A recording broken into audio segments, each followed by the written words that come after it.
There are moments on television that remind us what really matters in life, moments when the game stops being about the prize and becomes about something far more valuable. Sometimes a family walks onto a stage not just to compete, but to heal, to reach out, to say the words they've been too afraid to speak in private. Sometimes the brightest studio lights reveal the deepest shadows in our hearts, and sometimes a host who's there to make people laugh ends up helping them find their way back to each other. If you believe in the power of forgiveness, second chances, and the unbreakable bonds of family even when they've been stretched to breaking, hit that like button and subscribe for more stories that remind us it's never too late to make things right.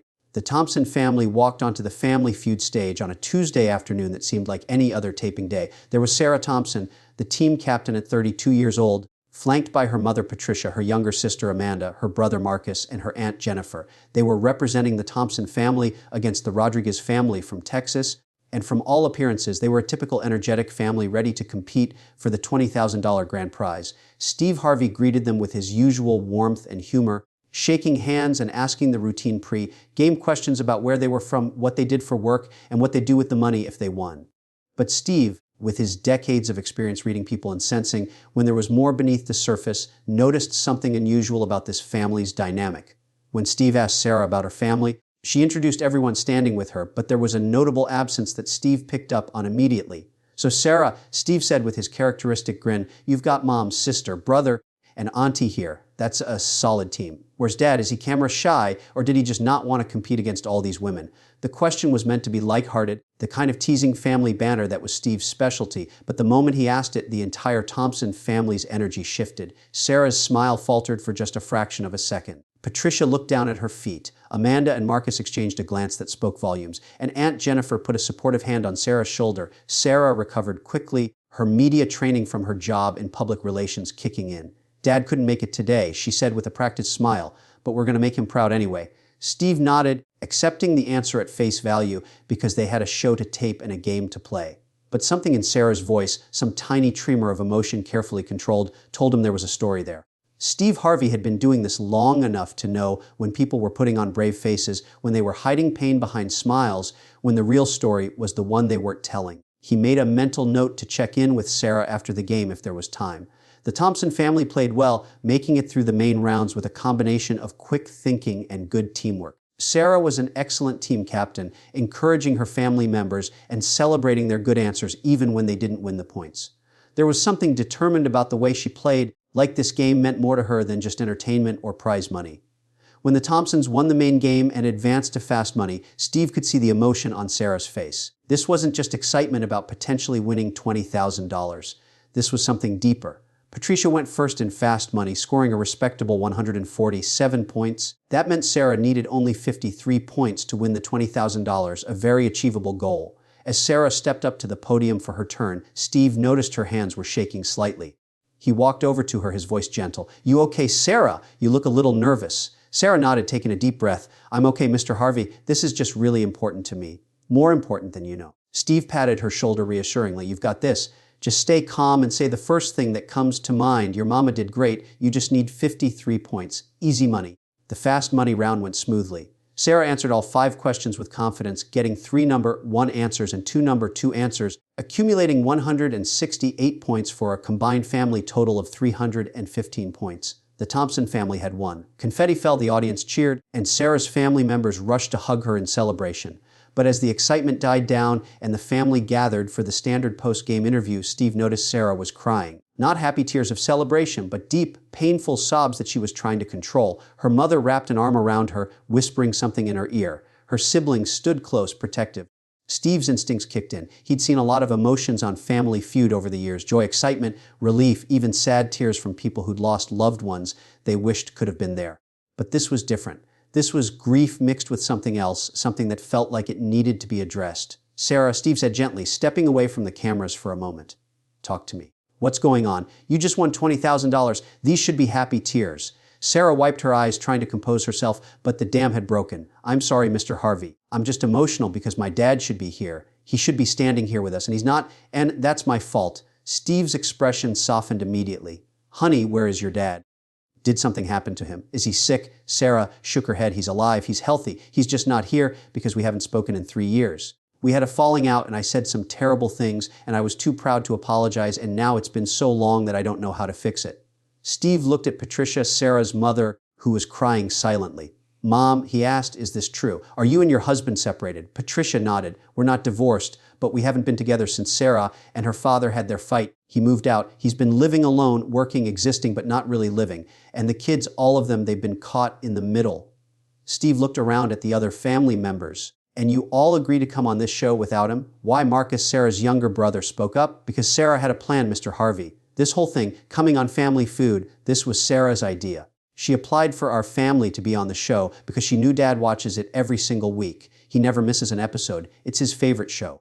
He watches it and he laughs at your jokes and he always plays along from his living room trying to guess the answers faster than the contestants. So Sarah thought if we came on the show and won, if he saw us on TV, maybe it would be a way to reach out to him without having to actually say all the hard things we need to say. Steve stood there processing this information, his heart breaking for this family that was so broken they had to use a game show as a bridge to communication.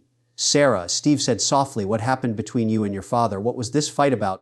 Sarah took a shaky breath. 3 years ago, I was engaged to a man named Derek. My father didn't approve of him. Dad said Derek was controlling, that he didn't treat me with respect, that he had a bad feeling about him. We had a huge argument because I thought Dad was being overprotective and judgmental. I told him that he needed to accept my choices, that I was an adult and I knew what I wanted. And Dad said that if I married Derek, he wouldn't come to the wedding because he couldn't stand there and watch me make the biggest mistake of my life. The studio audience was completely silent now, everyone invested in this real family drama unfolding before them.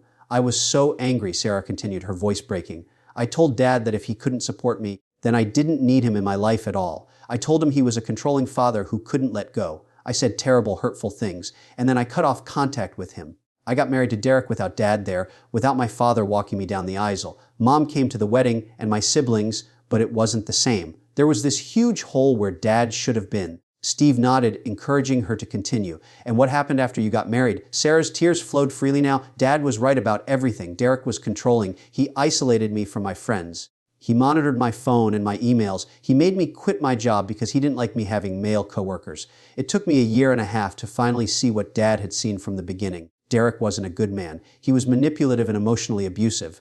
When I finally got the courage to leave him, when I filed for divorce, the first person I wanted to call was my dad. I wanted to hear him say it was going to be okay, that he still loved me, that he'd help me through it. But I was so ashamed that he'd been right and I'd been so wrong. I was too embarrassed to call him after everything I'd said. Steve's eyes were glistening with tears. Did he know you got divorced? Sarah nodded. Mom told him. And do you know what he did? He paid for my divorce lawyer. He paid for the whole thing, thousands of dollars in legal fees, and he did it anonymously through Mom so I wouldn't know it was him. He helped me even though I'd pushed him away, even though I'd cut him out of my life. When I found out it was him who paid for the lawyer, I cried for days. But I still didn't call him because I didn't know what to say. How do you apologize for being so cruel? How do you tell your father that you're sorry for choosing a man who hurt you over the father who only ever wanted to protect you? Steve Harvey, a man known for his quick wit and humor, stood there openly crying. The camera crew was crying. The audience was sobbing. This wasn't about a game show anymore. This was about a daughter trying to find her way back to her father, about a family torn apart by pride and pain trying to heal. Sarah, Steve said, his voice thick with emotion, is your father watching today? Do you think he's seeing this right now? Sarah nodded, looking directly into the camera. I know he is, Mr. Harvey. Dad never misses Family Feud. He's watching right now. I know he is, and that's why we came. That's why we're here. Steve turned to the camera, speaking directly to the lens, to the man somewhere watching his daughter on his favorite show. Mr. Thompson, sir, wherever you are, your daughter is standing here on my stage, and she just won $20,000 with your family, but that's not what she really wants. What she wants is you. She wants her father back. She wants to tell you she's sorry. She wants you to know that you were right, that you were trying to protect her, and that she loves you. She needs her daddy. Steve paused, letting his words sink in. Sir, I don't know what it feels like to have your daughter push you away. I don't know the pain you've been carrying for 3 years. But I do know this.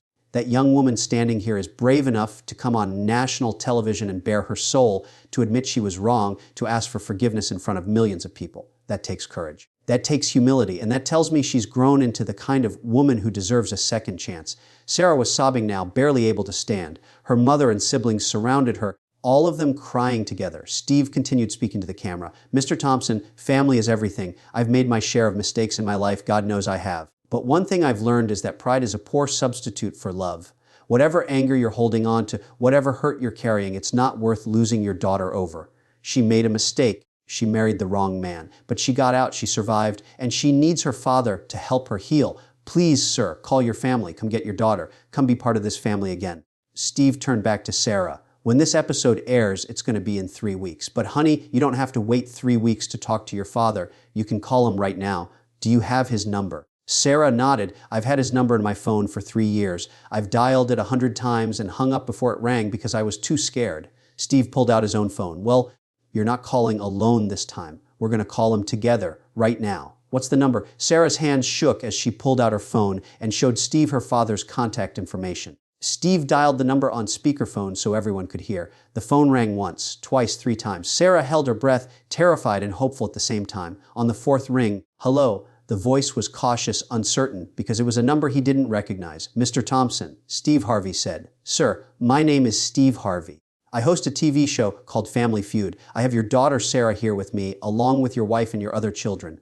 They just won $20,000 on my show. There was complete silence on the other end of the line. Mr. Thompson, are you there? Yes, the voice said quietly, thick with emotion. I'm here. I'm watching. I saw them. I saw my baby girl. Steve smiled through his tears. Sir, your daughter has something she wants to say to you. I'm going to put her on now. He handed the phone to Sarah, who took it with shaking hands. Daddy, she whispered. The sound of her father's sob came through the phone clearly, and there wasn't a dry eye in the studio. Baby girl, her father's voice cracked. I'm so sorry. I'm so sorry I wasn't there for you when you needed me. I should have been there even when you pushed me away. I should have fought harder. No, Daddy, Sarah said, tears streaming down her face. I'm sorry. You were right about Derek. You were right about everything. I was too stubborn and too proud to listen to you, and I said horrible things that I didn't mean. I hurt you and I broke our family, and I don't know how to fix it, but I want to try. I miss you so much, Daddy. I miss you every single day. Her father was crying audibly now. I miss you too, baby. I've missed you every day for 3 years. I've wanted to call you so many times, but I thought you hated me. I thought I'd lost you forever.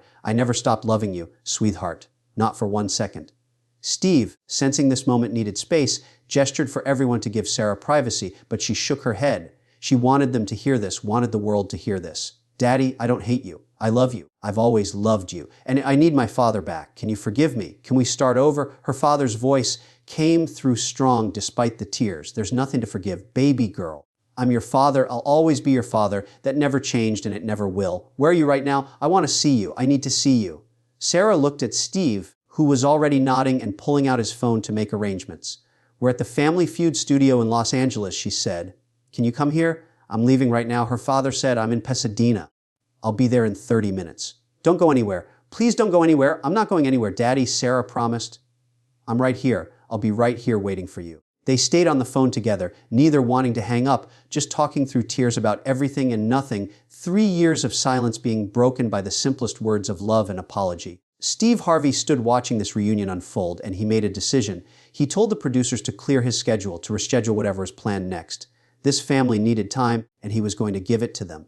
True to his word, Michael Thompson arrived at the Studio 30 7 minutes later, bursting through the doors like a man who'd been running a marathon. He was a tall man in his late 50s, graying hair, wearing jeans and a t-shirt because he'd literally dropped everything and rushed out of his house the moment he hung up the phone. When he saw Sarah, he stopped in his tracks, taking in the sight of his daughter after 3 years apart. Sarah ran to him, and father and daughter collided in an embrace that made everyone in the studio break down, crying all over again.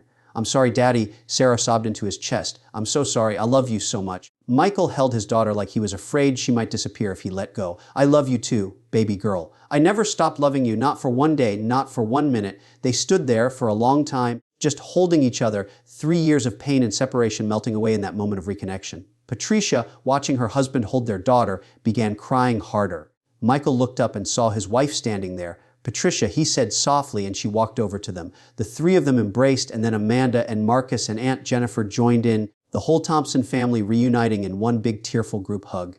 Steve Harvey watched this unfold with his hand over his heart, completely overwhelmed by the power of what had just happened. After several minutes, when the family had calmed down enough to speak, Steve approached them. Mr. Thompson, he said, shaking the man's hand. I'm Steve Harvey. Thank you for coming, sir. Michael shook his hand firmly. Mr. Harvey, thank you. Thank you for calling me. Thank you for giving my daughter a platform to reach out. Thank you for bringing my family back together. Steve smiled. Sir, I didn't do that. Your daughter did that. She's the one who had the courage to come on this show and tell the truth. She's the one who loved you enough to risk public rejection. She's the brave one. Michael looked at Sarah with such love and pride. She's always been brave. Even when she's making mistakes, she's brave. That's why I knew she'd eventually find her way back. I just didn't know it would happen like this on Family Feud on national television. Steve laughed. Well, sir, this is a first for us too. We've had a lot of emotional moments on this show, but this is the first time we facilitated a family reunion during the taping. The producers don't even know what to do with this footage. Michael looked concerned. Are you going to air this? Steve shrugged. That's up to your family. This is your story. We can air it if you want to help other families who might be going through similar estrangements. Or we can keep it private. It's entirely your choice. The Thompson family huddled together to discuss. After a few minutes, Sarah spoke for the group. We want you to air it, Mr. Harvey. We want people to see this because maybe there's another family out there that's broken like we were. Maybe there's another daughter who said things she didn't mean, or another father who's too proud to reach out. Maybe our story can help someone else find the courage to make that call, to say I'm sorry, to choose love over pride. Steve nodded approvingly. That's a beautiful thing to do. And just so you know, we're going to make sure you still get your $20,000. You won that fair and square. But I'm also going to do something extra. Steve looked at Michael. Mr. Thompson, your daughter said you watch Family Feud every week, that it's your favorite show. Is that true? Michael smiled. Yes, sir. I never miss it. It got me through a lot of lonely nights these past 3 years. Well, Steve said I'd like to invite you to come back and compete on a special Family Feud episode for families who've overcome adversity. We'll have the whole Thompson family on, including you this time, and you'll get another chance to play and win. But more importantly, you'll get to show the world what a family looks like when they choose forgiveness and healing. Michael's eyes filled with fresh tears. We'd be honored, Mr. Harvey. We'd be truly honored. The episode that aired 6 weeks later became the highest-rated Family Feud episode in the show's history. The story of Sarah's plan to reach out to her estranged father through the show, the emotional revelation about why they'd fought, and the tearful reunion that happened both on the phone and in person touched millions of viewers. The clip went viral, accumulating hundreds of millions of views across social media platforms. News outlets covered the story, relationship experts analyzed it, and thousands of people shared their own stories of family estrangement in the comments. But more importantly, the episode inspired real change. Within a week of the episode airing, the Family Feud production office received over 5,000 messages from people saying they'd been inspired to reach out to estranged family members. Fathers called daughters they hadn't spoken to in years. Adult children called parents they'd cut off contact with. Siblings who'd been fighting over inheritance or old grudges decided to let go of their anger and reconcile. The episode sparked a national conversation about family estrangement, about the role of pride in keeping people apart, and about the courage it takes to admit when you're wrong and ask for forgiveness. Therapists reported increased requests for family counseling, with people specifically mentioning Sarah's story as the catalyst for seeking help. Steve Harvey, moved by the response, started a segment on his talk show called Second Chances, where he helped facilitate conversations between estranged family members. He brought in professional mediators and therapists to guide these conversations, always emphasizing that while not every relationship could or should be repaired, many families were separated not by unforgivable sins but by pride, miscommunication, and the simple passage of time that made reaching out seem harder and harder. The segment helped dozens of families reconnect, and Steve always said that Sarah Thompson's bravery in sharing her story on Family Feud was the inspiration for all of it. 6 months after their first appearance, the Thompson family returned to Family Feud for the special episode Steve had promised. This time, Michael Thompson stood on the stage with his family, and the love and unity among them was palpable. They played against another family who had overcome their own struggles, and regardless of who won the game, both families won something more valuable: the chance to show the world that broken things can be repaired, that hurt can be healed, that families can find their way back to each other if they're willing to do the hard work of forgiveness. The Thompson family won that episode too, and they donated their winnings to a non-profit organization that provided counseling for families dealing with estrangement. Sarah Thompson became an advocate for family reconciliation, sharing her story at speaking engagements and writing a book titled Finding My Way Back Home: How Game Show Fame Saved My Family. In it, she detailed not just the dramatic reunion on Family Feud, but the hard work that came after the family therapy sessions, the difficult conversations about boundaries and respect, the process of rebuilding trust that had been broken. She emphasized that the reunion was just the first step, that real healing took time and effort and professional help. But she also emphasized that it was worth it, that having her father back in her life was worth every difficult conversation and every uncomfortable therapy session. Michael Thompson retired from his job and started volunteering with a program that mentored young women whose fathers were absent or estranged, Trying to be the father figure he couldn't be for his own daughter during those 3 years apart, he often told the young women he mentored about his estrangement from Sarah, about how pride had kept him from reaching out even when he wanted to, about how he'd convinced himself that she needed to make the first move because he'd been the one who was right. And then he'd tell them about the day he got a phone call from Steve Harvey about racing to the studio to hold his daughter again, about how none of his being right mattered compared to the 3 years he'd lost with her. The Thompson family's story became a cultural touchstone referenced in articles about family relationships, used as a case study in therapy training programs, and shared widely as an example of the power of vulnerability and courage. But for the Thompsons themselves, the most important outcome wasn't the fame or the platform or even the money they'd won. It was the simple fact that they had family dinners together again. Michael walked Sarah down the aisle at her second wedding to a man he thoroughly approved of, a kind teacher named James who treated her with respect and love. When Sarah and James had their first child, Michael was in the delivery room, crying tears of joy as he became a grandfather. The 3 years of estrangement became a part of their family story, a painful chapter that reminded them never to take each other for granted, but it was no longer the defining story of their family. If Sarah's courage to reach out, Michael's willingness to forgive, and the Thompson family's journey back to each other inspired you, if you believe in second chances and the power of family to heal, if you've ever been estranged from someone you love and wondered if it's too late to make things right, please hit that like button and subscribe to this channel. Share this story with someone who needs to hear it, maybe someone you've been meaning to call but haven't found the courage, maybe someone you need to forgive or someone you need to ask forgiveness from. Leave a comment sharing your own story of reconciliation or your hopes for healing a broken relationship. Let's create a community that believes it's never too late to come home, that pride is never worth more than love, and that the bravest thing you can do is admit when you're wrong and ask for another chance. Sarah showed us that sometimes the path back to the people we love requires creativity, vulnerability, and a willingness to risk rejection in front of millions of people. But more often, it just requires a phone call, 3 simple words, "I am sorry," and the courage to mean them. If there's someone in your life you need to reach out to, don't wait for a game show appearance to do it. Don't wait for the perfect moment or the perfect words. Just call them. Just say you miss them. Just ask if you can start over. Life is too short and family is too precious to let pride keep you apart. Subscribe, share, and most importantly, make that call. Because somewhere out there, someone is waiting to hear from you, just like Michael Thompson was waiting to hear from Sarah. Don't make them wait any longer.